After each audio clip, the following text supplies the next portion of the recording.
ये क्या तेरहवीं का भोजन करना चाहिए। कई लोगों को इसमें डाउट होता है कि हम तेरहवीं का भोजन करें या ना करें। तेरहवीं होती क्या है पहले ये तो समझ लो। जब हमारे यहां कोई मृत हो जाता है तो पंडित जी कर्मकांड करते हैं, तो उस यात्रा में जो कर्मकांड की यात्रा है वो 12 से 13 दिन की रहती है। तो 10 गात्र वाले दिन एक पंडित जी भोग करते हैं, उसके बाद द्वादशी के दिन 12 ब्राह्मण बैठते हैं, भोज करते हैं, प्रधान ब्राह्मण भी उसी दिन करते हैं।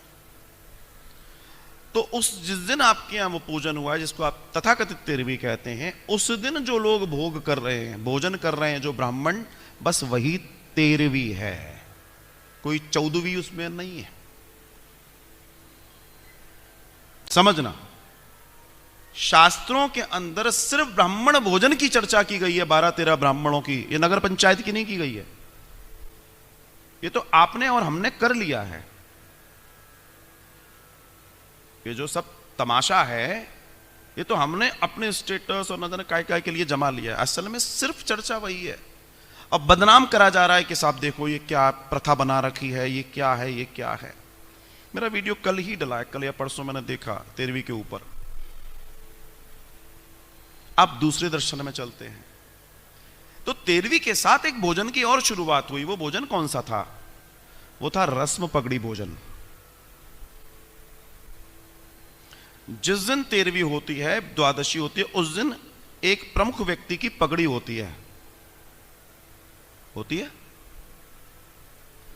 समाज के लोग जो भोजन करते हैं वो उस रस्म पगड़ी का भोजन है, ना कि तेरहवीं का भोजन है, क्योंकि तेरहवीं का भोजन सिर्फ 12 ब्राह्मणों के लिए है और किसी के लिए नहीं है। तो अब एक नया व्यक्ति चुना गया है उस परिवार को चलाने के लिए। उसकी रस्म पगड़ी के लिए समाज को बुलाया गया है, आप आइए।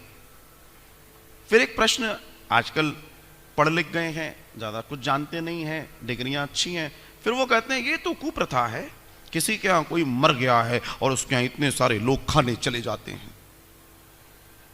बहुत जरूरी है लोगों का जाना, क्योंकि जो व्यक्ति 10-12 दिन से एकाकी है, परेशान है अपने किसी स्वजन के जाने से, जब दुनिया भर के लोग आप आकर उससे मिलते हैं तो उसका जी हल्का होता है। वो लोगों से इंटरेक्ट करता है, 4 लोगों से बातें करता है, उसका मूड चेंज होता है, उसका मन चेंज होता है। उसके लिए ये रस्म पगड़ी की व्यवस्था बनाई गई, जिससे वो अपनी जनरल जिंदगी में वापस लौट सके।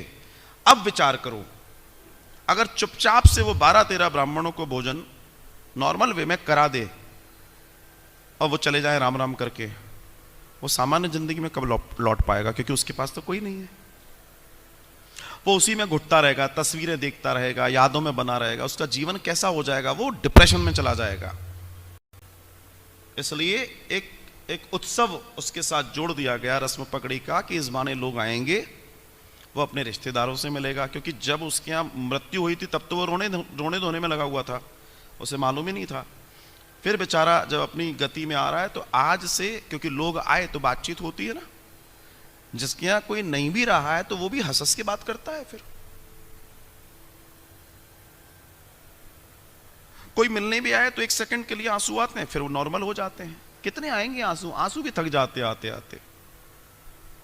उनकी भी अपनी एक लिमिट है, लेकिन उसको आगे की जिंदगी जीना है। उस जिंदगी को जीने के लिए एक ऐसी व्यवस्था जरूरी है जिससे वो अपने आप को मुख्य धारा में वापस ला सके।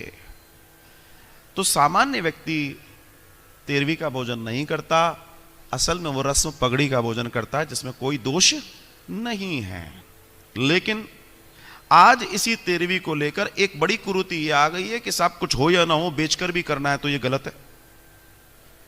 साहब फलाने ने इतना बड़ा किया, हम भी वही करेंगे, ये गलत है। यथाशक्ति तथा भक्ति, जितनी आपकी शक्ति है उसके अनुसार करो। अगर आपको दुनिया को नहीं खिलाने की ताकत है, ब्राह्मणों को खिलाओ, राम राम करो। कौन सा समाज में कोई तुम्हारा ठेकेदार बना जो तुम्हें दे जाएगा? अपने आप को लुटा के तमाशा दिखाने की जरूरत नहीं है।